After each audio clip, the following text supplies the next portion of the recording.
तो हम लोग बात कर रहे थे आपका ज्यूरिस्प्रूडेंस में, और आज लास्ट क्लास ज्यूरिस्प्रूडेंस की होनी है। Last class meaning thereby इस सत्र की लास्ट क्लास। ईश्वर ने चाहा तो कल से हम लोग कॉन्स्टिट्यूशन ये शुरू करेंगे, और बल्कि कॉन्स्टिट्यूशन कल से नहीं शुरू करेंगे, क्योंकि हमें अपना मोड बदलने में कुछ समय लगता है। ज्यूरिस्प्रूडेंस का अध्ययन ये बिल्कुल डिफरेंट ढंग का काम है, और कॉन्स्टिट्यूशन का अध्ययन ये बिल्कुल डिफरेंट ढंग का काम है। ज्यूरिस्प्रूडेंस दार्शनिक अध्ययन है कानून के बारे में, वो उस ढंग से विचार नहीं करता कानून के बारे में जिस ढंग से अन्य विषयों में किया जाता है। अन्य विषयों में तो आपको एक स्टैंडर्ड ये उपलब्ध रहता है विषय को समझने के लिए। ज्यूरिस्प्रूडेंस में ऐसा कुछ भी नहीं होता। विधि क्या है, ये तो बात ठीक है कि ज्यूरिस्प्रूडेंस में भी अध्ययन इसी बात का चलता है कि विधि क्या है, लेकिन यहां डिफरेंट ढंग से विधि की खोज होती है कि आखिर कानून कहते किस चीज को।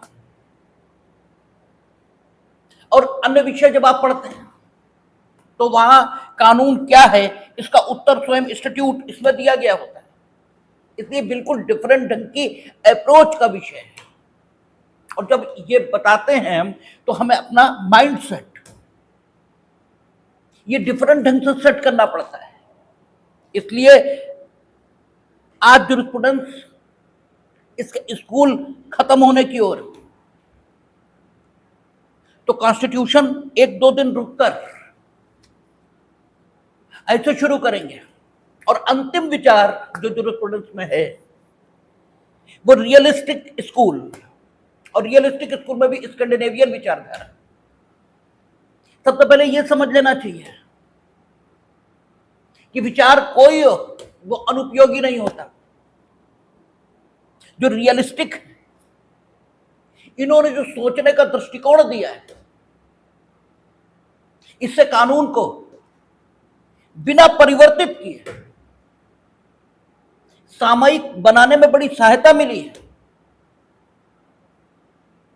कानून में परिवर्तन की जरूरत नहीं पड़ी है, लेकिन कानून की व्याख्या इस ढंग से करना संभव हुआ है कि वो सामाजिक आवश्यकताओं और सामाजिक ध्येयों की पूर्ति कर सके। जो न्यायिक पुनरीक्षण है, जो जुडिशियल रिव्यू है, वो यथार्थवादियों की सोच पर आधारित है, क्योंकि यथार्थवादियों ने ये कहा कि कानून वो है जो न्यायाधीश बताते हैं। उन्होंने कहा कि जो कागजी नियम है, जो किताब में लिखा है, इनफैक्ट वो कानून का स्रोत है। तो ये ठीक है कि हर बात के दो पक्ष होते हैं। एक पक्ष ये है कि न्यायाधीश महोदय अपनी इच्छा चला रहे हैं कागजी नियम के नाम पर, लेकिन अगर इस दृष्टिकोण को परिवर्तित कर दिया जाए और ये मान लिया जाए कि ठीक है न्यायाधीश महोदय जो कहेंगे वो कानून होगा, और कागजी नियम ये वास्तविक जो विधि है उसका स्रोत है, और वास्तविक विधि न्यायाधीश महोदय का निर्णय है, ये मान लिया जाए, और न्यायाधीश महोदय अपनी भूमिका ये संतुलित कर दें, वो ठीक ढंग से विचार करें और ठीक ढंग से कागजी नियम की व्याख्या करें, तो यही तकनीक उपयोगी भी सिद्ध हो सकती है। जैसे एक बार हमने कहा था कि स्वयं एनर्जी, इसकी न कोई प्रकृति है ना इसका कोई धर्म है, ये किसके हाथ में आएगी, उसके आधार पर यह विकास या विनाश इसको संभव बनाएगी, चाहे वो एनर्जी का कोई स्वरूप हो, कोई प्रारूप। हमने आपसे कहा था कि एनर्जी के बहुत सारे प्रारूप, एटॉमिक एनर्जी है, काइनेटिक एनर्जी है,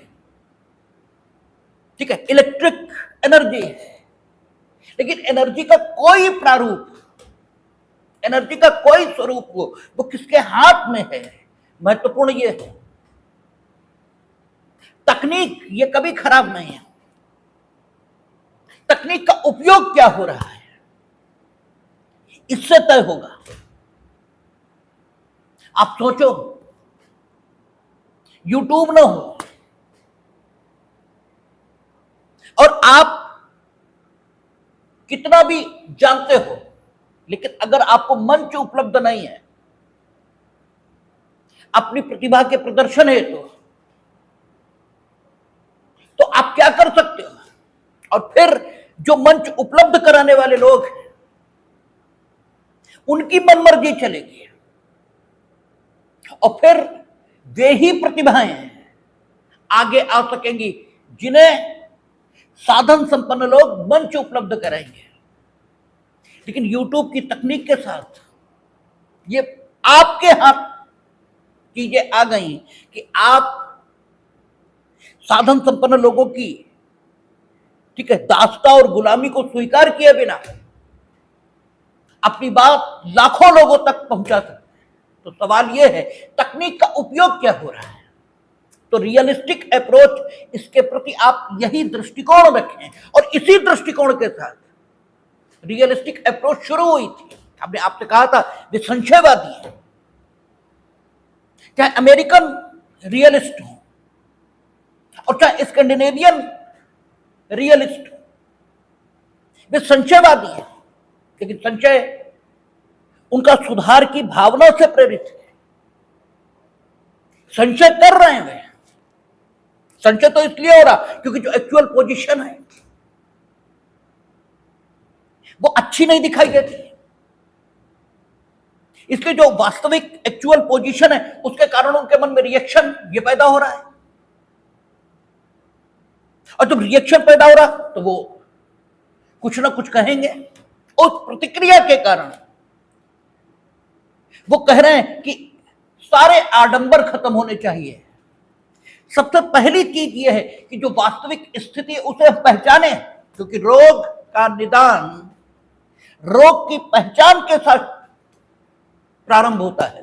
तो सबसे पहले रोग की पहचान की जाए, इसलिए वो रिएक्शनरी हो रहे हैं, इसलिए उनके मन में संशय है। वो फालतू संशयवादी नहीं है। इसलिए अमेरिका में एक विचार शुरू हुआ और विचार ने कहा कि ये जो उनका स्टेटमेंट है ये उनके मन की पीड़ा का परिचायक है। वो ये कह रहे हैं कि कागजी नियम ये कानून नहीं है, ये तो वो सर्वांग कवच है जिसके नीचे न्यायाधीश महोदय अपनी इच्छा चला रहे हैं, लेकिन इसकी अनुमति नहीं देना चाहते हो। ऐसा नहीं चाहते अमेरिकन यथार्थवादी कि वे इसकी अनुमति दे रहे हैं, वे तो रोग की पहचान कर रहे हैं ताकि सुधार हो सके। वो क्या करना चाहते हैं? सत्य पहचानना चाहते हैं कि सत्य क्या है, ताकि सत्य के आधार पर ही, ठीक है, कोई इमारत ये खड़ी की जा सके। क्योंकि अगर सत्य ही नहीं मालूम, अगर सिर्फ बढ़िया बढ़िया बातें की जाए तो बढ़िया बढ़िया बातें स्वयं में बढ़िया बढ़िया परिणाम नहीं दे सकती। इसलिए यथार्थवादी कड़ुआ कड़ुआ बोल रहे हैं। वे फालतू सिर्फ आलोचना के लिए आलोचना ये नहीं कर रहे, वो सुधार लाना चाहते हैं सारे परिदृश्य में, और सुधार लाए हैं। यथार्थवादियों की अप्रोच इसने यह संभव बनाया कि जो कागजी नियम है उसकी व्याख्या इस ढंग से की जाए कि जो सामाजिक जरूरत है इसको पूरा किया जा सके। और इस तकनीक का उपयोग हिंदुस्तान में भी हुआ और इस तकनीक का प्रयोग अमेरिका में भी हुआ। न्यायिक पुनरीक्षण की सारी जो तकनीक है वो इसी पर आधारित है। और न्यायिक पुनरीक्षण इस तकनीक का उपयोग करके न्यायाधीशों ने कानून को अर्थ दिए हैं और वे अर्थ सामयिक सिद्ध हुए, चाहे एस आर बोम्मई हो, चाहे केशवानंद भारती हो, चाहे गोलकनाथ हो। ये सारे मुकदमे न्यायाधीश महोदय द्वारा निर्णित किए जा सके क्योंकि रियलिस्टिक अप्रोच को मान्यता मिली और ये माना गया कि कानून वो है जो न्यायाधीश महोदय व्याख्या करते हैं और इस कारण से न्यायाधीश महोदय जब सामाजिक जरूरत इसे ध्यान में रखकर कागजी नियम की व्याख्या करते हैं तो वो व्याख्या समाज के लिए उपयोगी बनती है और समाज को ठीक दिशा में ले जाने में सहायक सिद्ध होती है। अन्यथा तो आपको कानून में ही परिवर्तन बार बार करने पड़ेंगे, इसके अलावा तरीका ही नहीं बचेगा। इसलिए रियलिस्टिकों की टेक्निक, यथार्थवादियों की जो तकनीक है, उसका एक उपयोग ये हुआ है सोसाइटी में और उससे सोसाइटी को ठीक करने में मदद मिली है। और आप एक बात और समझ लो, अगर कोई भी चीज उपयोगी नहीं है तो वो चीज ज्यादा समय तक चल नहीं सकती। अगर यथार्थवाद एक उपयोगी तकनीक न होता तो ये लंबे समय तक चलता नहीं। यथार्थवाद एक उपयोगी तकनीक है, इसके आधार पर हम क्या करते हैं, जो कानून के नियम हैं उनको अपने हिसाब से मीनिंग दे भाई जो सामाजिक आवश्यकता है उसके हिसाब से, ठीक है, ये परिवर्तित कर सकते हैं और उनका समाज के लिए उपयोगी उपयोग ये किया जा सकता है। एक विचार अमेरिका में पैदा हुआ था और दूसरा विचार स्कैंडिनेविया। बात दोनों जगह एक है। अमेरिका में भी जो विचार चल रहा है वो ये चल रहा है कि वास्तव में कानून क्या है, कागजी नियम या न्यायिक निर्णय। और स्कैंडिनेविया वहां भी विचार यही है कि कानून क्या है, कागजी नियम ये कानून है, न्याय जैसा कोई तत्व होता भी है, अधिकार कुछ होता भी है, यह कर्तव्य इस जैसी चीज दुनिया में मौजूद भी है या नहीं, और विधि में कानून का लोग पालन ये शुरू क्यों करते हैं। कानून में बाध्यकारिता का कोई तत्व है, कानून में ऐसी कोई चीज है जो लोगों को बाध्य करती है, या लोगों का ये विश्वास है कि वे कानून का पालन करने के लिए बाध्य हैं। आखिर बात क्या है,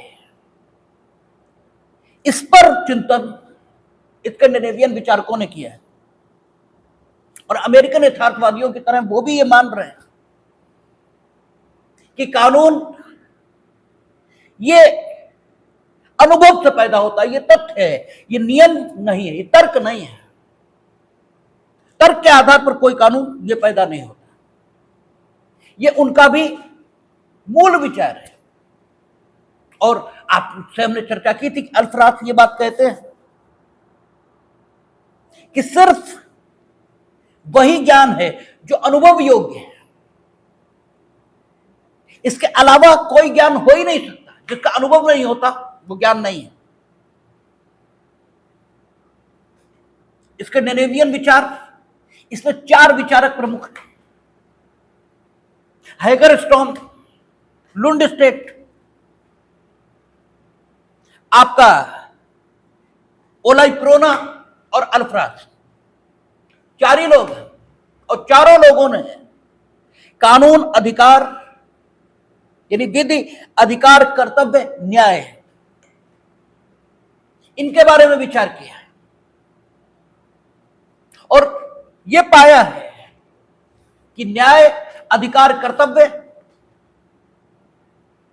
ये सब कुछ भी नहीं होता। ये सिर्फ लोगों की भावना है, क्योंकि वे यथार्थवादी तो एक्चुअल देखेंगे कि एक्चुअल स्थिति क्या है। हैगरस्टॉम इनके साथ स्कैंडिनेवियन विचार शुरू होता है। इन्होंने स्कैंडिनेवियन विचारधारा को एक नाम दिया उपसाला स्कूल। और हैगरस्ट्राम ये कह रहे हैं कि विदिक नियम क्या है। वो कहते हैं आप अगर ये बताते हो कि विदिक नियम अस्तित्व में है और उस विदिक नियम में कुछ तत्व हैं, ऐसा अगर आप कहते हो तो अनुभव के जगत में आपकी बात ठीक प्रतीत नहीं होती। वो कहते हैं आप कहते हो विदिक नियम है और विदिक नियम में कुछ तत्व पाए जा रहे, स्वतंत्रता, समानता, न्याय, इस प्रकार के तत्व विदिक नियम में हैं, ये आप कहते हो। और आपके इस कथन से ऐसा पूर्वाभास मिलता है, आपके कथन से ऐसा अनुभव होता है, ऐसा लगता है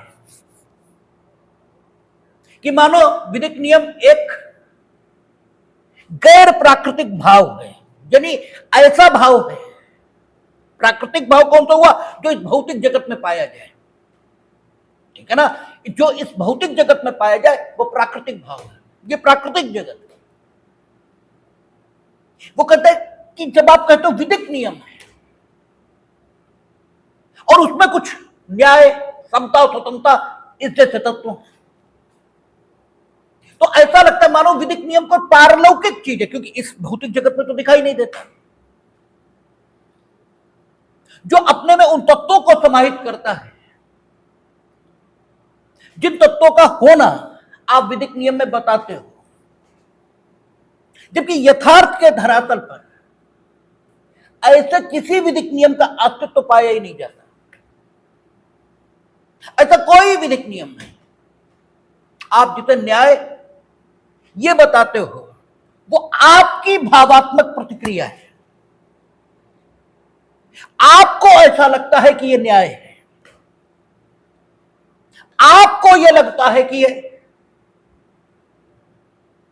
स्वतंत्रता को जन्म देने वाला काम है, आपको यह लगता है कि यह समानता को लाने वाला काम है। इनफैक्ट ऐसा कुछ भी नहीं है, क्योंकि आप कहते हो कि यह कानून न्याय, स्वतंत्रता और समानता को जन्म दे रहा है। दूसरे कहते हैं कि यह कानून अन्याय को जन्म दे रहा है। इसलिए हैगरस्ट्राम ये मानते हैं न्याय कुछ नहीं होता, ठीक है, न्याय का कोई मतलब नहीं। और न्याय के बारे में लुंडस्टेट के विचार भी यही है, वो भी कहते हैं न्याय कुछ नहीं होता।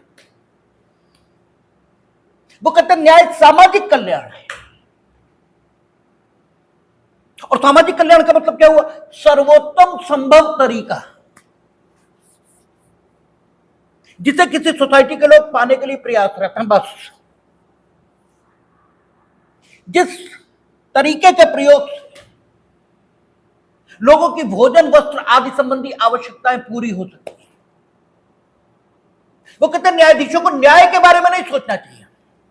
अब देखिए, संशय से बात शुरू हो रही है, संशय से बात शुरू हो रही है, एक टेक्निक है। और जो बात शुरू करता है उसकी बात में परफेक्शन नहीं होता, परफेक्शन धीमे धीमे विकसित होता है। जहां से बात शुरू होती है वहां कभी परफेक्शन नहीं होता, वहां से तो शुरुआत भर हुई है। आप कोई विचार देख तो हैगरस्ट्राम से तो बात की शुरुआत ये हुई है, तो हैगरस्ट्राम में आपको बहुत परफेक्शन नहीं दिखेगा, परफेक्शन तो धीमे धीमे विकसित होगा। लेकिन जो शुरुआत करता है वो महत्व का व्यक्ति है, क्योंकि शुरुआत अगर नहीं हुई तो फिर कुछ भी नहीं होगा। तो हैगरस्ट्राम ने न्याय जैसे मूल्यों के बारे में सोचना शुरू किया, और हैगरस्ट्राम ने पहली बार कहा कि मूल्य कुछ नहीं होते। मूल्य का मतलब क्या हुआ? कोई विचार जिसके आधार पर आपके आचरण का मूल्यांकन किया जा सकता है, उसी को मूल्य कहते हैं। वो कहते हैं मूल्य कुछ होता ही नहीं, मूल्य तो भावात्मक प्रतिक्रिया है। एक वर्ग, एक राजनैतिक वर्ग, इसकी विचार पद्धति है। जो साम्यवादी देश, वो जीने की किसी पद्धति को उत्तम मानते हैं। जो पूंजीवादी देश हैं वो जीने की किसी पद्धति को उत्तम मानते हैं। जो धार्मिक लोग हैं वे जीने की कोई पद्धति उत्तम मानते हैं। जो नास्तिक हैं वे जीने की किसी पद्धति को उत्तम मानते हैं। तो मूल्य क्या है? कुछ भी नहीं। हैगरस्टाम यथार्थवादी के तौर पर जो मूल्य को देख रहे हैं तो पा रहे कुछ नहीं है, तो सिर्फ भावात्मक प्रतिक्रिया है। ये तो एक वर्ग की विचार पद्धति है।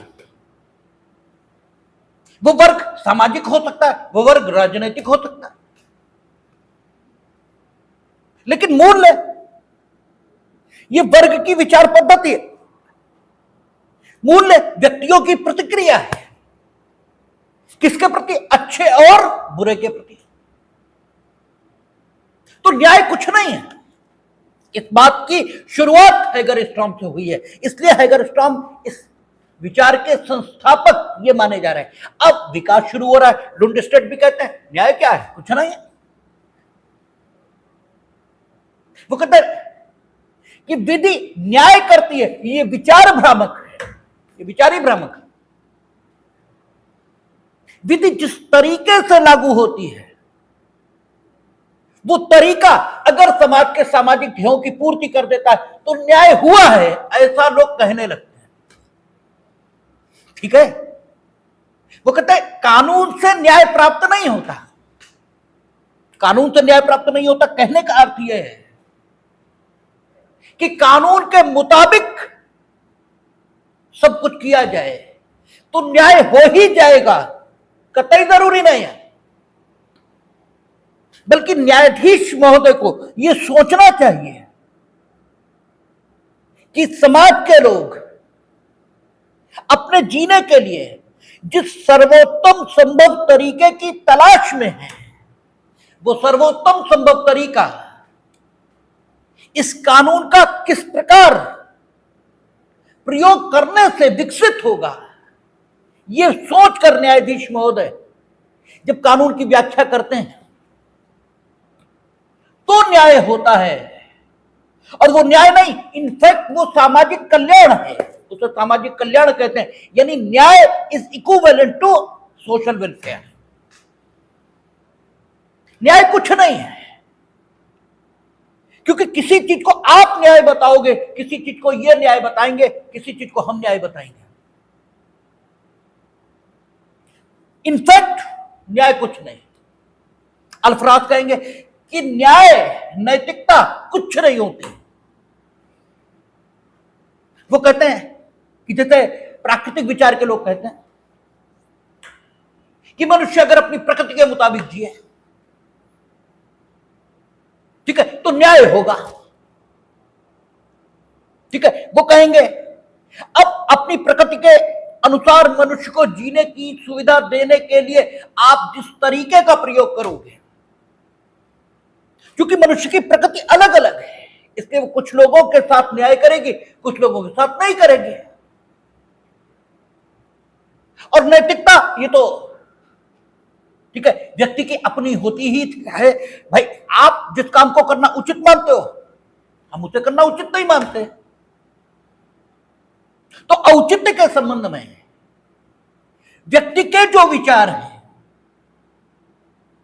वो उसकी नैतिकता ये कहलाती है। तो कहते हैं नैतिकता अलग, न्याय अलग, और इनफैक्ट ये क्या हुई, व्यक्तिगत पसंदगी और व्यक्तिगत नापसंदगी। ये कोई ऑब्जेक्टिव चीज थोड़ा ही है, ये कोई वस्तुनिष्ठ चीज थोड़ा ही है। आपको एक दिन हमने सब्जेक्टिव और ऑब्जेक्टिव खूब समझाया। ये कोई ऑब्जेक्टिव चीज नहीं है। तो न्याय क्या है? तो आपका अल्फ्राउस कहते हैं न्याय कुछ नहीं, न्यायाधीश महोदय बिना व्यक्तियों का विचार किए जो कानून है उसको लागू कर दें, बस न्याय हुआ, ये मान लेंगे हम। लुंडस्टेड बता रहे हैं कि न्याय सामाजिक कल्याण है। अल्फ्राउस वो बता रहे हैं कि न्याय क्या है, कानून को लागू कर देना, बस। सबके साथ समान रूप से, इसके अलावा न्याय कुछ नहीं। और इस बात की शुरुआत कहां से हो रही? हैगरस्टाम से। हैगरस्टाम कहते हैं न्याय कुछ नहीं, ये तो व्यक्तिगत पसंद और व्यक्तिगत नापसंद है, इसके अलावा कुछ नहीं। हैगरस्टाम कहते हैं अधिकार, वो कहते हैं बेकार की बात है, कुछ नहीं होता अधिकार। वो कहते हैं अधिकार अगर तत्व के रूप में मौजूद है तो दिखाओ ना कहां है, क्योंकि यथार्थवादी है। ये कहते हैं कि कानून तर्क नहीं है, कानून अनुभव है। और अनुभव, इसका मतलब यह हुआ कि वो ज्ञानेंद्रियों से अनुभव होना चाहिए, दिखाई देना चाहिए। वो कहते हैं कि अधिकार ये कुछ होता ही नहीं। अगर इस्लाम कह रहे हैं कि अगर अधिकार है तो बताइए कहां है। वो कहते हैं अधिकार आप जान भी नहीं पाते हैं कि अधिकार आपका है जब तक अधिकार का हनन न हो। जब अधिकार का हनन होता है तो आपको पता लगता है कि अधिकार है भी, और उसके बाद भी अधिकार का प्रायोगिक महत्व नहीं होता। व्यवहार के धरातल पर आपको अधिकार का अनुभव हो गया, फिर भी आपके लिए अधिकार का कोई अर्थ यह नहीं होता जब तक कि जो प्रवर्तन और उपचार के माध्यम है अर्थात न्यायालय, वे आपके अधिकार को मान्यता न देने, तब तक किसी भी अधिकार का कोई मतलब नहीं हो सकता। तो अधिकार ये तो एक शब्द है, इसके अतिरिक्त कुछ भी नहीं है। भाई अधिकार ये तो मात्र एक शब्द है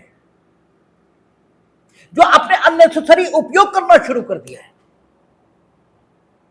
न तो इसे देखा जा सकता है, न इसे अनुभव किया जा सकता है, और इवन इसका अस्तित्व प्रवर्तन, इन्फोर्समेंट और उपचार यानी रेमेडीज, इसके अभाव में माना ही नहीं जा सकता। आपको अधिकार रहे वो प्रवर्तित आप करा ही ना पाओ, उसके भंग की दशा में आपको कोई उपचार मिले ही ना, तो फिर अधिकार का क्या मतलब हुआ? अधिकार होता ही नहीं। आपका अल्फ्रांस कहेंगे अधिकार प्रस्तुतिकरण की एक तकनीक है, इसके अलावा कुछ नहीं। प्रस्तुतिकरण की तकनीक मीनिंग दे रहा है। वो कहेंगे आप अपनी बात को जिन ढंगों से प्रस्तुत करते हो, ढंगों से तो निवेदन, रिक्वेस्ट, प्रार्थना, ठीक है, अपनी बात आप कहते हो हम सिर्फ कह रहे हैं, ठीक है, वर्णन और विवरण के नाते तो हम सिर्फ बता रहे हैं कि वहां ये हुआ। तो जो बातों के प्रस्तुतिकरण की तकनीक है उसमें एक तकनीक अधिकार भी है, इसके अलावा अधिकार का कोई मतलब नहीं है। आपका जो लुंड स्टेट है वो कहेंगे अधिकार ये सिर्फ और सिर्फ विधिक मशीनरी जो है ये आपको अपने पक्ष में कुछ लाभदायक स्थितियों का उपभोग करने की अनुमति देती है। अगर विधिक मशीनरी आपको परिस्थितियों का अपने लिए लाभप्रद उपभोग करने की अनुमति दे, आप कहने लगते हैं मेरा अधिकार है। इसके अलावा अधिकार कुछ नहीं होता। वो कहते हैं कर्तव्य, ये भी कुछ नहीं होता। लुंड स्टेट कहते हैं, लुंड स्टेट कहते हैं कर्तव्य का मतलब क्या है? सिर्फ इतना कि आप किसी को यह समझाना चाहते हो कि आपको यह करना पड़ेगा, अन्यथा आपको दंड मिलेगा या हानि के रूप में प्रतिकूल स्थितियों का सामना करना पड़ेगा, बस इतना ही तो है। तो इसका मतलब अधिकार कर्तव्य जैसी कोई चीज नहीं होती। अधिकार कर्तव्य जैसी कोई चीज नहीं होती। अधिकार एक लाभदायक स्थिति है आपके लिए और कर्तव्य एक प्रतिकूल स्थिति है आपके लिए, बस इसके अलावा क्या है, कुछ भी नहीं। ठीक है ना। तो न्यायाधीश महोदय जब अधिकार की व्याख्या करें तो यह ध्यान में रखें, अधिकार का मतलब होता है एक लाभदायक स्थिति। तो अगर सिचुएशन इस प्रकार की हो कि एक व्यक्ति लाभदायक स्थिति का उपभोग करने का अधिकारी दिखाई दे, तो उसके पक्ष में कानून की व्याख्या होनी चाहिए। एक व्यक्ति अगर कुछ हानि सहन करने के लिए बाध्य दिखाई दे, जैसे आप कल ही आपके अकाउंट में भरपूर पैसे, आपने चेक लिखा अपने प्रीमियम के भुगतान के लिए, आपने एलआईसी को दे दिया। अब एलआईसी ने चेक प्रस्तुत कर दिया जिस पर लिखा गया, उसने चेक वापस कर दिया अनपेड, आपके खाते पर पर्याप्त पैसे, और उसने यह लिखा कि ड्यू टू कनेक्टिविटी फेल्योर, ठीक है, चेक कांट बी ऑनर्ड। ठीक है, अब कनेक्टिविटी बैंक के हाथ में नहीं है, एलआईसी कहती है भाई हमें तो मिला नहीं, और पॉलिसी होल्डर कहता है कि ना मेरे अकाउंट में तो पर्याप्त पैसे हैं, भाई मेरी क्या गलती है। और एलआईसी कहती है कि हम तो आपसे लेट फीस ये लेंगे। बैंक कहती है कि चूंकि चेक वापस हुआ इसलिए साहब हम तो आपके अकाउंट से चेक डिसऑनर के जो पैसे होते हैं वो काटेंगे। और अकाउंट होल्डर कह रहा है कि भाई मेरी गलती क्या है, भाई ये तो बताओ, हम दोनों तरफ से घाटे में। अब इस दशा में न्यायाधीश महोदय को यह तय करना पड़ेगा कि कौन कर्तव्य के अधीन है और किसका अधिकार है। ठीक है, तो कागजी नियम यह तय नहीं कर पाएगा। ठीक है, कागजी नियम यह तय नहीं कर सकता। कागजी नियम तो यह कहेगा खाते पर्याप्त पैसा वो था, चेक डिसऑनर नहीं होना चाहिए लेकिन हुआ, लेकिन उसमें गलती किसकी है भाई? गलती तो किसी की भी नहीं है। यानी ऐसी सिचुएशंस आ सकती हैं, हमने आपको उदाहरण सिर्फ दिया है कि ऐसी सिचुएशंस आ सकते हैं जिनमें अधिकार और कर्तव्यों का निर्धारण न्यायाधीश महोदय को अपने बुद्धि और विवेक से करना पड़े। तो उस समय उन्हें यह समझना होगा कि अधिकार और कर्तव्य क्या है। अगर कागजी नियम के मुताबिक चलेंगे, न्यायाधीश महोदय को कोई विवेकाधिकार नहीं होगा, तो न्यायाधीश महोदय फिर तो एनआई एक्ट ये कहेगा कि अगर चेक डिसऑनर हुआ किसी भी कारण हुआ तो यू मस्ट पे।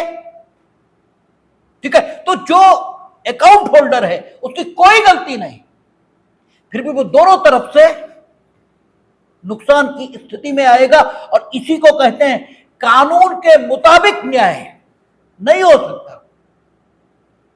कानून ऐसी स्थितियां पैदा कर सकता है जहां कानून के मुताबिक काम करने पर अन्याय होगा, और यहां पर रियलिस्टिक अप्रोच काम आएगी। यहां रियलिस्टिक अप्रोच ये कहती है कि कानून वो है जो न्यायाधीश महोदय बताते हैं, और न्यायाधीश महोदय अधिकार और कर्तव्य की व्याख्या प्रस्तुत करेंगे। अधिकार का मतलब है विधिक मशीनरी, जिन परिस्थितियों में आपको लाभदायक स्थिति में रखती है उस लाभदायक स्थिति को आप अधिकार कहते हैं। और विधिक मशीनरी जब आपको हानि पूर्ति का अधिकारी मानती है या दंड का अधिकारी मानती है तो आप कर्तव्य के अधीन हैं, ऐसा कहा जाता है। यानी जब आपके मन पर यह इफेक्ट पैदा हो, ठीक है ना, ये इफेक्ट पैदा होने लगे कि वाकई हमें हानि पूर्ति करनी चाहिए या हमें लाभदायक स्थिति मिलनी चाहिए, तो अधिकार और कर्तव्य ये पैदा हो गए, ऐसा आपको लगता है। यानी अधिकार कर्तव्य कुछ नहीं है, अधिकार एक अनुकूल स्थिति आपके लिए और कर्तव्य एक प्रतिकूल स्थिति है आपके लिए, इसके अलावा कुछ नहीं, न्याय कुछ नहीं। लुंड स्टेट ये कह रहे हैं, लुंड स्टेट कानून की व्याख्या कर रहे हैं। लुंड स्टेट कहते हैं कानून क्या है, कहते कुछ नहीं है, ये सामाजिक सह अस्तित्व संबंधी एक तथ्य है जिसकी आवश्यकता है लोगों को। अगर वो साथ साथ रहना चाहते हैं तो सामाजिक सह अस्तित्व, यानी अगर समाज के लोग साथ साथ रहना चाहते हैं तो कानून के रूप में कुछ निर्देशों को उन्हें मानना ही होगा। इसलिए वो कहते हैं कि कानून एक सामाजिक तथ्य है और एक आवश्यकता है, दोनों है। आवश्यकता इसलिए कि उसके बिना आप रह ही नहीं पाएंगे, और तथ्य इसलिए क्योंकि वो दिखता है, कोई चोरी नहीं करेगा, कोई हत्या नहीं करेगा, कोई, ये सामाजिक तथ्य है। तथ्य वो होता है जो अनुभव करे, अनुभव हो। तो कहते हैं कानून एक सामाजिक तथ्य है और एक आवश्यकता है, बस, इसके अलावा कुछ नहीं। ऐसा निर्देश जो आवश्यक है, वो तथ्य है लोगों के साथ साथ रहने के लिए। वो कहते हैं जितने पारंपरिक विधिक भावार्थ हैं, जितने पारंपरिक अधिकार हो, कर्तव्य हो, न्याय हो, कानून हो, ये सब अनर्थक वचन है, कोई मतलब नहीं। ये भाषा की मृगमारीचिका है। भाषा आपको ऐसा अनुभव कराती है मानो न्याय होता है, मानो अधिकार होता है, मानो कर्तव्य होता है, ठीक है, मानो कानून है, जबकि ऐसा कुछ नहीं है। कानून का मतलब एक सामाजिक तथ्य अस्तित्व में है कि लोग परस्पर नहीं लड़ेंगे, और यह सामाजिक तथ्य लोगों के सह अस्तित्व के लिए जरूरी है। तो एक सामाजिक तथ्य और ऐसा सामाजिक तथ्य जो आवश्यक है लोगों के इकट्ठा रहने के लिए, वो कानून है, बस। तो जो कुछ यह कागजी नियम की जो व्याख्या लोगों को साथ साथ रहने के लिए, ठीक है, समर्थ करती है, इनफैक्ट वो कानून है, कागजी नियम नहीं। यानी कागजी नियम की वो व्याख्या, अगर हम ये कह देंगे कागजी नियम कानून है तो व्याख्या का जो स्कोप है वही खत्म हो गया। कागजी नियम कानून नहीं है, बल्कि कानून क्या है, सामाजिक सह अस्तित्व संबंधी तथ्य है। कानून क्या है, सामाजिक सह अस्तित्व की आवश्यकता। तो अनुच्छेद 21 की यह व्याख्या सार्थक हो जाएगी कि सामाजिक सह अस्तित्व, ठीक है, यह तब संभव होगा जबकि प्राण की स्वतंत्रता में गरिमापूर्ण जीवन जीने के लिए जितनी चीजें जरूरत है सब मान ली जाए, ठीक है ना। क्योंकि वो तो सिर्फ इतना कह रहा है प्राण की स्वतंत्रता, दैहिक स्वतंत्रता। तो प्राण की स्वतंत्रता का अर्थ यह भी हो सकता है कि कोई किसी को मारेगा नहीं और कोई किसी को बंदी नहीं बनाएगा। और प्राण की स्वतंत्रता का अर्थ यह भी हो सकता है कि जीवन जीने के लिए जितनी सुविधाएं चाहिए सब मिलनी चाहिए, ठीक है ना।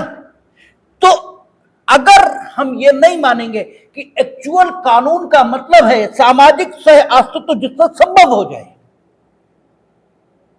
ठीक है ना, वो कानून होता है, तो कागजी नियम की ऐसी व्याख्या आएगी कैसे जो कि सामाजिक सह अस्तित्व को संभव बनाए। ये संभव कैसे होगा?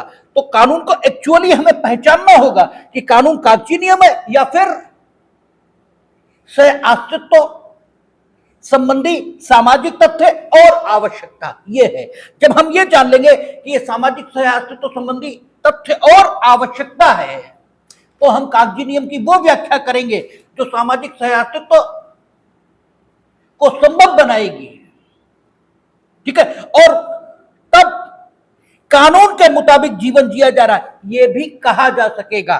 इसके लिए कागजी नियम कानून नहीं है, वो कानून का स्रोत है। कानून इनफैक्ट सामाजिक सह अस्तित्व संबंधी तथ्य, इस व्याख्या का आना जरूरी है। और इस व्याख्या को कौन ला रहा? रियलिस्टिक। इसलिए रियलिस्टिक महत्वपूर्ण लोग हैं। हैगरस्टाम कहते हैं जैसे विधि में बाध्यकारिता का तत्व कहां से आता है, ठीक है ना। वो कहते हैं जितने विधिक प्रारूप हैं, विधिक प्रारूप कौन से हैं आप देखते हैं। विधिक प्रारूप है अधिकार का, विधिक प्रारूप है कर्तव्य का, विधिक प्रारूप है योग्यता का, विधिक प्रारूप है निर्योग्यता का। ये विधिक प्रारूप है। आप ये कर सकेंगे, आप योग्य हो गए ये काम करने के। 18 साल का लड़का मताधिकार से युक्त होगा, मत डाल सकेगा, उसमें योग्यता है। दिवालिया मुकदमा नहीं लड़ेगा, निर्योग्यता है उसमें। तो विधिक प्रारूप कौन से हैं? अधिकार, कर्तव्य, योग्यता, निर्योग्यता, ये विधिक प्रारूप। और ये विधिक प्रारूप उत्पन्न क्यों किए गए? कर्तव्य और अधिकार को उत्पन्न करने के लिए, ठीक है। ये भावना लोगों के मन में उत्पन्न करने के लिए कि वे कुछ करने के लिए बाध्य हैं, ठीक है। ये भाव उनके मन में आ जाए, इसके लिए विधिक प्रारूप उत्पन्न किए गए। तो हैगरस्ट्रॉम कहते हैं कि ये जो विधिक प्रारूप है, जो कर्तव्य और अधिकार को उत्पन्न करके लोगों में, ठीक है, बाध्यकारिता, इस भाव को पैदा कर देते हैं। ये बाध्यकारिता का भाव उनमें कहां से आता है? क्या ये कानून का गुण है? क्या ये कानून का गुण है? ये कानून का गुण यानी जिसे तुम कानून बताते हो, यानी वो कागजी नियम, ये कागजी नियम, इसमें स्वयं बाध्यकारिता का कोई गुण है? या विधिक प्रारूप जिस बाध्यकारिता के तत्व को उत्पन्न कर रहे हैं, कर्तव्य और अधिकार के रूप में, वो बाध्यकारिता लोगों के विश्वास पर आधारित है, ठीक है ना। दो बातें, स्वयं कानून में यह गुण है कि वो लोगों को बाध्य करना शुरू कर देता है, स्वयं कानून में यह गुण है। और स्वयं कानून में यह गुण नहीं है, बल्कि लोगों का यह विश्वास है कि कानून में यह गुण है। जैसे रस्सी सांप लग रही है आपको, तो यह आपका विश्वास है कि रस्सी सांप है, रस्सी सांप नहीं है।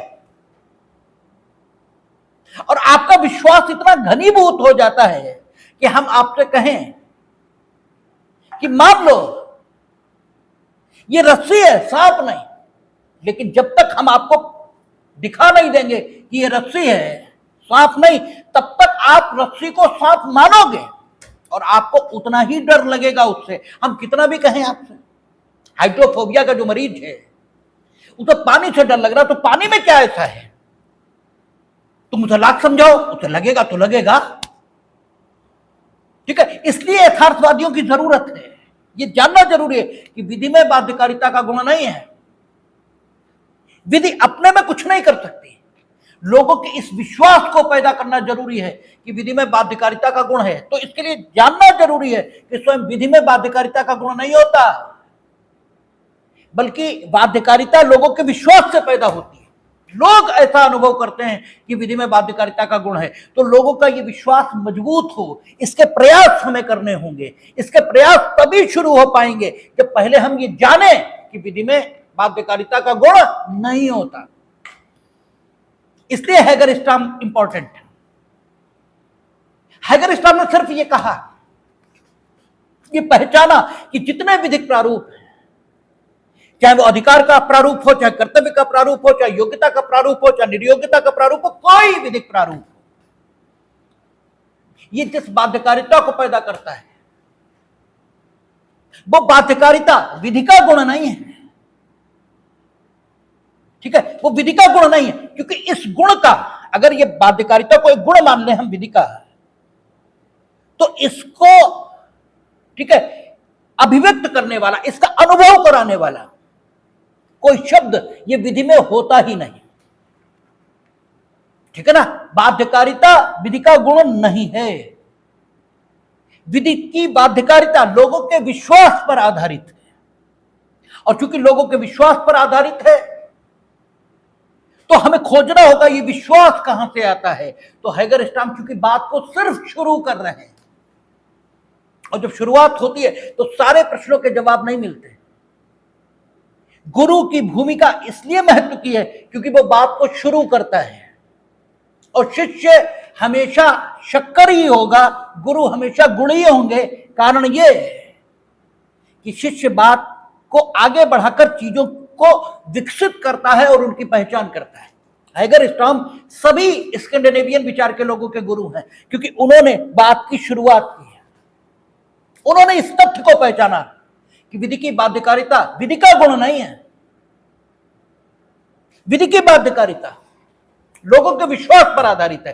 तो खोज उन्होंने शुरू की कि लोगों का यह विश्वास कि विधि बाध्यकारिता को उत्पन्न करती है, यह कहां से पैदा होता है। तो उन्हें कोई स्रोत नहीं मिला। तो हेगर स्टर्म ने कहा यह जादू है, कि विधि बाध्यकारी है, यह लोगों में विश्वास पैदा हो जाता है, जादू से पैदा होता है। उन्होंने विधिक जादू शब्द का प्रयोग किया। उन्होंने कहा विधि में एक जादू है और उसके कारण से लोग ऐसा अनुभव करना शुरू कर देते हैं कि विधि में बाध्यकारिता का गुण है, और कोई तत्व ही नहीं पाया उन्होंने। और उन्होंने इस जादू को देखा है। क्योंकि उनके समय में विधि धर्म से अलग नहीं थी। उनके समय में विधि धर्म से अलग नहीं थी। मीनिंग देयर बाय, वो तो मॉडर्न 20वीं शताब्दी में है, तो मोसेस को 20वीं शताब्दी थोड़े ही हुए। उनके समय मीनिंग देयर बाय, जब वो ये सोच शुरू हो रही थी, जब वो ये विचार करना शुरू कर रहे थे, उस समय उन्होंने जिन विधियों का अध्ययन किया था वे धर्म से उत्पन्न हुई थी। और धर्म के प्रति लोगों में एक विश्वास ये पाया जाता है।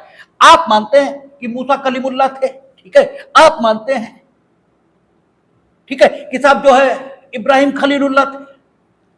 मोसेस जब कोह तूर पे गए तो वहां ईश्वर ने उन्हें, ठीक है, तौरात उन पर आयद की। ये तो मान्यताएं आपकी हैं, और आप ऐसा क्यों मानते हैं इसका कोई कारण आपके पास नहीं। और जिस बात का कोई कारण आपके पास ना हो वही तो जादुई बात है। तो वो कहते हैं ये जादू है। लेकिन आगे के विचारक ओलाइव क्रोना पहले आते हैं। तो ओलाइव क्रोना ये पहली बार देखते हैं कि आखिर लोगों में ये विश्वास क्यों पैदा होता है कि वो विधि के माध्यम से बाध्य हैं। तो ओलाइव क्रोना इसमें सामाजिक तथ्यों की भूमिका पाते हैं। वो कहते कानून अपने में कुछ नहीं है, ये एक निर्देश है जिसके साथ कुछ तथ्य जुड़ जाते हैं।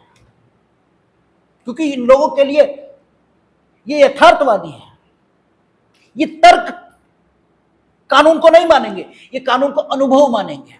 और अनुभव वो होता है जो आप ज्ञानेंद्रियों से प्राप्त करते हैं।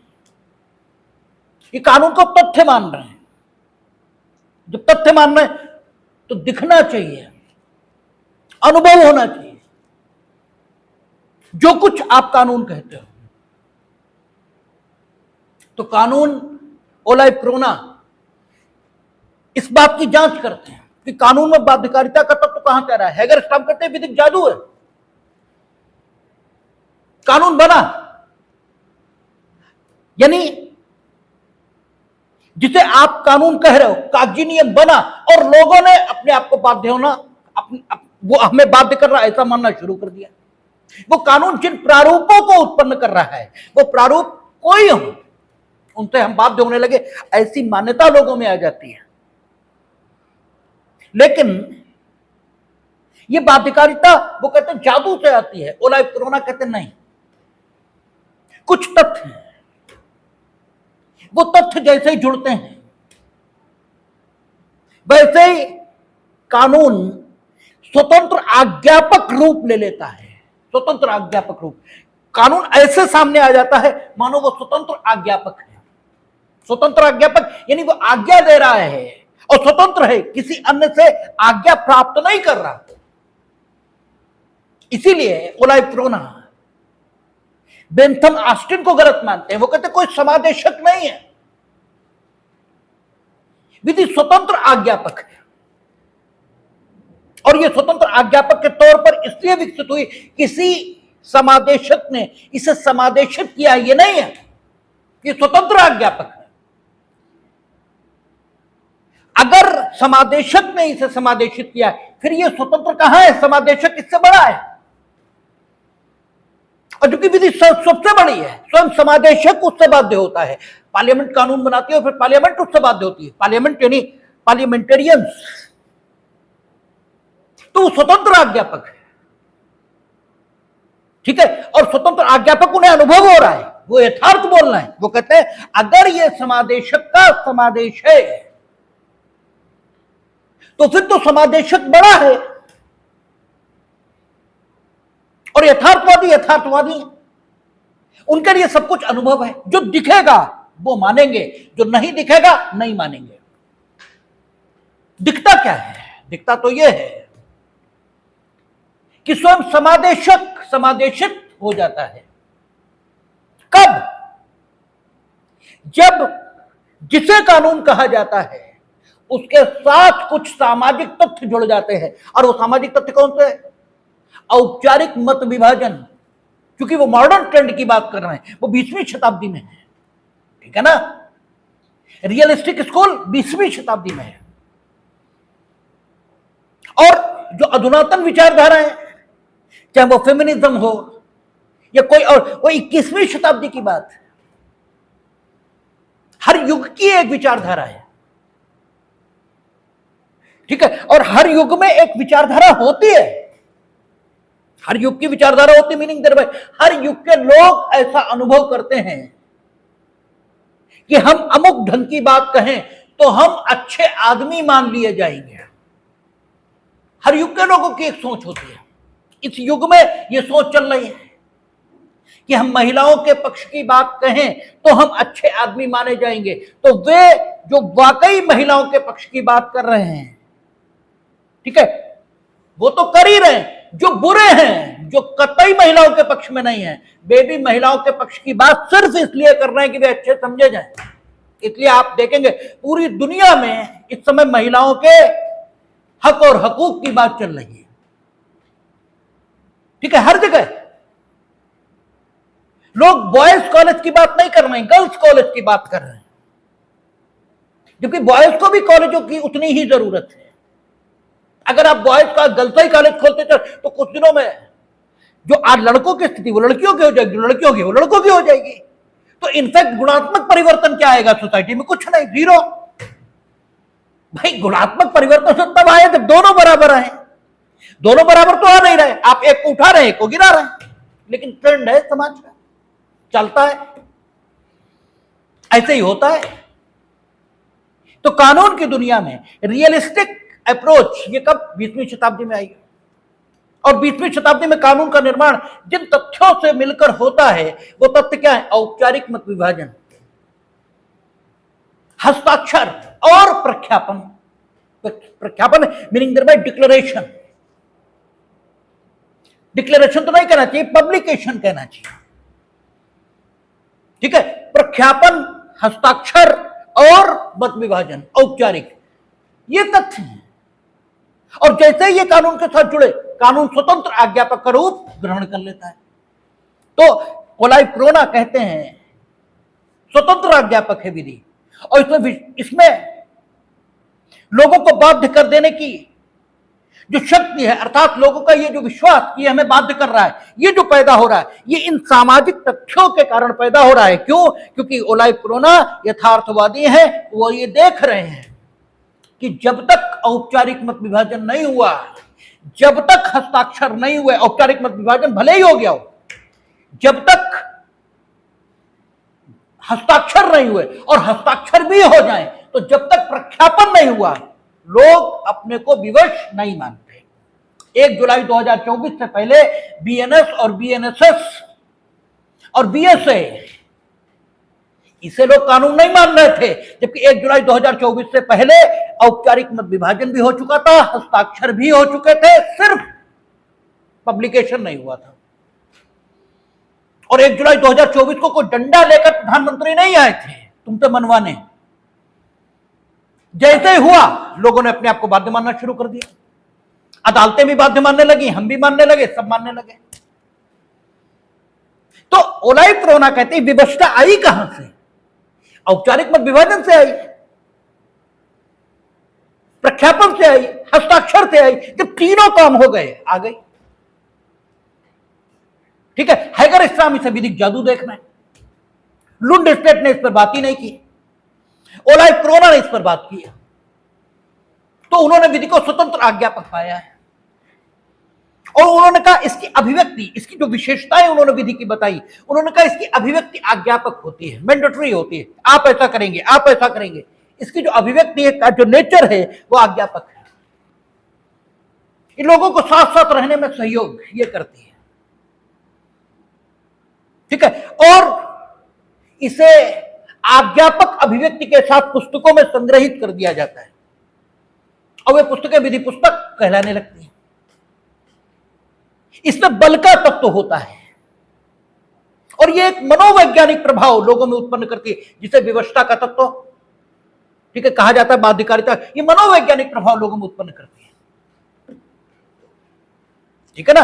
और उन्होंने, ओलाइव कोरोना ने वैध विधि उसी को माना है जो लोगों में ये मनोवैज्ञानिक प्रभाव उत्पन्न करे,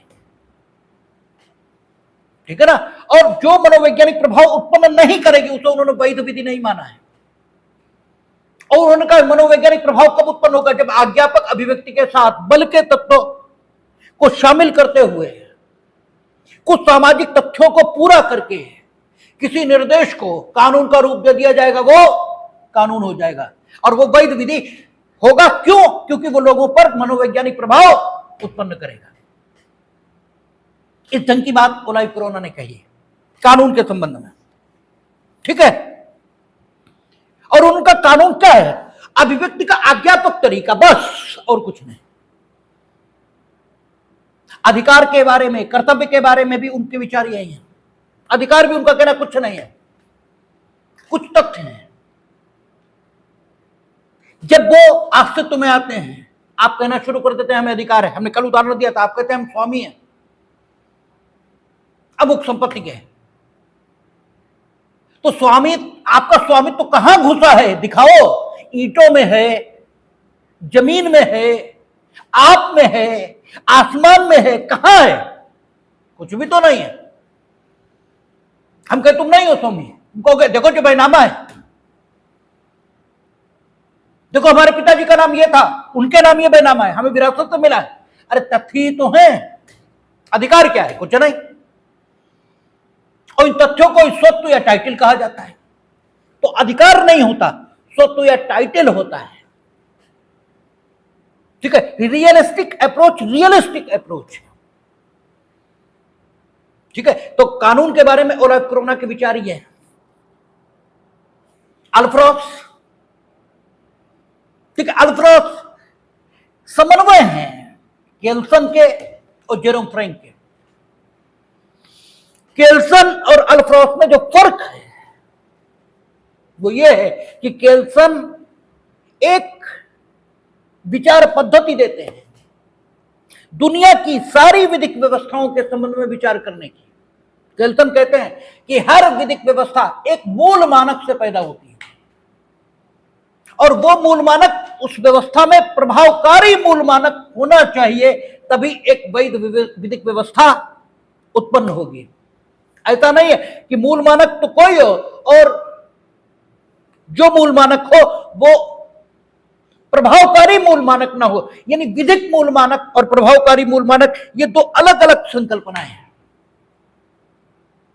केल्सन ने कहा कि मूल मानक होना चाहिए एक प्रभाव का, एक विधिक व्यवस्था की स्थापना के लिए क्या होना चाहिए? मूल मानक होना चाहिए और वो प्रभावकारी मूल मानक होना चाहिए। और केल्सन की इसी व्याख्या के कारण हम लोगों ने देखा था पाकिस्तान में, ठीक है, बड़ी अजीब स्थिति पैदा हुई थी, क्योंकि आपने जिस सरकार को विधिक माना, यानी मूल मानक, मूल मानक का मतलब क्या हुआ? विधिक मूल मानक। आदमी का मतलब अच्छा आदमी ही होता है, अच्छा आदमी अलग से कहने की जरूरत नहीं। हमने पहले भी कहा आदमी होता है और बुरा आदमी होता है, अच्छा आदमी नहीं होता। अगर तुम सच बोलते हो तो एहसान कौन सा करते हो दुनिया पे? सच बोलना ही चाहिए। अगर तुम ईमानदार हो तो एहसान कौन सा दुनिया पे? ईमानदार होना ही चाहिए। अगर तुम जीवों पर दया करते हो तो कोई एहसान है, करना ही चाहिए। और यही तो अच्छे आदमी के लक्षण बताए गए। तो अच्छा आदमी कहां होता है? आदमी होता है। और अगर तुम में ये नहीं है तो तुम बुरे आदमी हो। तो आदमी और बुरा आदमी होता है, अच्छा आदमी थोड़ी होता है। अच्छा कहां है? तो ऐसे ही है मूल मानक, यानी जो विधि सम्मत मूल मानक है, उसी को मूल मानक कहेंगे। अलग से विधि सम्मत मूल मानक कहने की जरूरत थोड़ा ही है। तो मूल मानक मतलब ही है विधि सम्मत मूल मानक। अब प्रभावकारी मूल मानक, ये अलग बात हो गई, क्योंकि प्रभावकारी मूल मानक वो भी हो सकता है जो अविधिक हो। हमने जबरदस्ती तुम्हारे घर में घुस गए हम, तो प्रभावकारी स्वामित्व तो आपके घर का किसके पास है? मेरे पास, क्योंकि हम डंडे मार के आपसे किराए ले रहे हैं वो जो हम चाह रहे हैं। तो प्रभावकारी स्वामित्व तो मेरे पास है, लेकिन स्वामित्व तो आपके पास है, ठीक है ना। किसी ने जबरदस्ती सत्ता पर कब्जा कर लिया, तो जो जबरदस्ती कब्जा करेगा वो प्रभावकारी मूल मानक इसकी स्थापना कर देगा, और जो विधि सम्मत ढंग से सत्ता में आया वो मूल मानक। अब केल्सन ने ये जो प्रभावकारी मूल मानक की संकल्पना दे दी, इसी के कारण केल्सन की दुर्दशा हो गई, क्योंकि कई जगह विद्रोह हुए।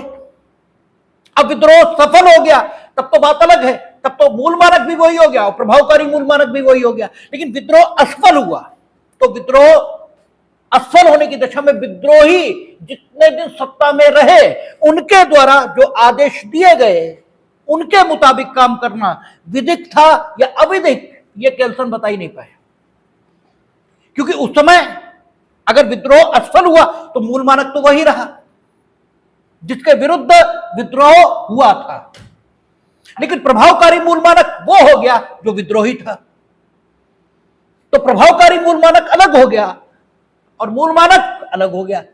ये जो गड़बड़ है इसने केल्सन को आलोचना का केंद्र बिंदु बना दिया। खैर हम उस पर नहीं जा रहे, केल्सन मेरे विषय भी नहीं है इस समय। लेकिन अल्फ्रोस ये केल्सन की विचार पद्धति के पोषक हैं। केल्सन ने माना था कानून क्या है? मानक है, स्टैंडर्ड है। इन्होंने भी, अल्फ्रोस ने भी कानूनों की मानकीय पद्धति को स्वीकार किया है। और जेरोम फ्रैंक ने क्या माना था? जेरोम फ्रैंक ने कहा था न्यायालय के निर्णय ये कानून है, ठीक है ना। अल्फ्रोस ने दोनों बातों को स्वीकार किया। उन्होंने कहा ये मानक भी है कानून और ये आपका निर्णय भी है, दोनों बातें हैं। उन्होंने कानूनों की मानकीय पद्धति को स्वीकार किया है और यह भी माना है कि जो न्यायालय के निर्णय हैं, यानी पुस्तकीय विधि के बारे में विवरण, पुस्तकीय विधि के बारे में विवरण कहां मिलता है? न्यायिक निर्णय में, उसी में तो होता है पुस्तकीय विधि के बारे में विवरण। जो पुस्तकीय विधि के बारे में विवरण है वो भी कानून है। कानून दो प्रकार के हैं, एक मानकीय है, मानकीय यानी स्टैंडर्ड है, लेकिन केल्सन और इनमें भिन्नता यहां पर भी है। एक भिन्नता तो यह हुई कि केल्सन पूरी दुनिया की विधिक व्यवस्थाओं के स्थापना के लिए एक सार्वभौमिक सिद्धांत ये स्थापित कर रहे हैं, ठीक है ना। और ये एक विशिष्ट विधिक व्यवस्था की बात कर रहे हैं, हिंदुस्तान की, पाकिस्तान की। तो आपका अल्फ्रोस कहते हैं कि जो पुस्तकीय विधि है ये मानक स्थापित करती है, लेकिन किसके लिए? न्यायालयों के लिए, न्यायाधीशों के लिए, अधिकारियों के लिए।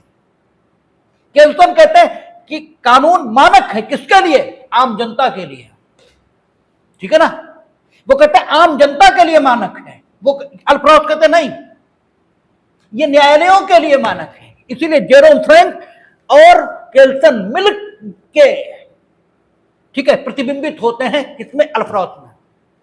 अल्फ्रोस कहते हैं कानून की मानकीय प्रकृति है, लेकिन ये मानक किसके लिए स्थापित करता है? न्यायाधीशों के लिए। ये कानून न्यायाधीशों के लिए मानक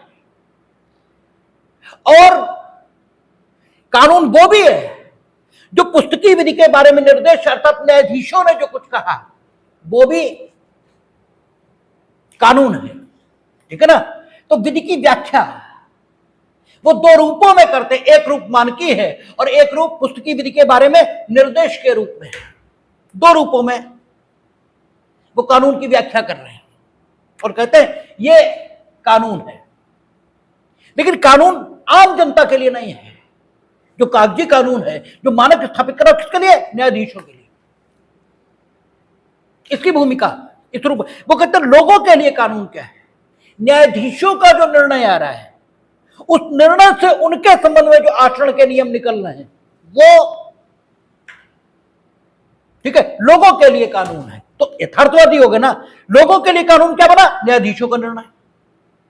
जो कागजी नियम है वो किसके लिए है, उनके लिए, न्यायाधीशों के लिए, ठीक है ना। तो कागजी नियम कानून कहां रहा, वो तो स्रोती हो गया, वो तो मानक है, स्टैंडर्ड है, किसके लिए, न्यायाधीशों के लिए, इनके लिए नहीं है। कानून में वैधता या बाध्यकारिता कहां से आती, कानून है किसके लिए, न्यायाधीशों के लिए, ठीक है। पुस्तकीय विधि के बारे में जो निर्देश मिलेंगे अर्थात न्यायिक निर्णय, वो लोगों के लिए कानून है। जो कागजी नियम है उसमें वो कहते हैं कि लक्षण दिखता है कि ये कानून लोगों के लिए है, लेकिन नहीं, ये लोगों के लिए नहीं है, ये पुस्तकीय विधि के बारे में निर्देश के लिए कानून है, यानी न्यायाधीशों के लिए। प्रथम स्रोत यानी मानकीय जो विचार है, जो पुस्तकीय विधि के रूप में प्रकट हुआ है, जो प्रथम स्रोत है, उससे दूसरा स्रोत आता है, यानी न्यायिक निर्णय, यानी पुस्तकीय विधि के बारे में निर्देश, और पुस्तकीय विधि के बारे में जो निर्देश है, यानी न्यायिक निर्णय, उससे जो नियम निकल रहे हैं वो क्या है, वो है एक्चुअल कानून लोगों के लिए।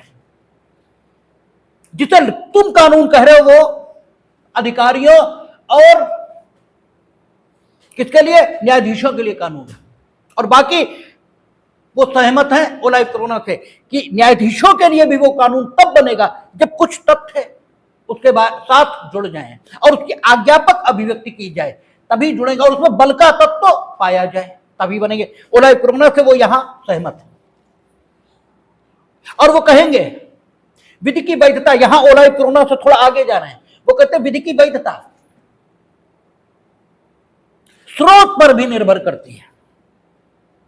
स्रोत जितना निश्चित होगा कानून में वैधता उतनी अधिक, इसलिए विधायन में आप ज्यादा वैधता देखते हो और रूढ़ि में थोड़ी कम वैधता देखते हो, ठीक है ना, क्योंकि स्रोत अनिश्चित है, ठीक है ना, स्रोत अनिश्चित है।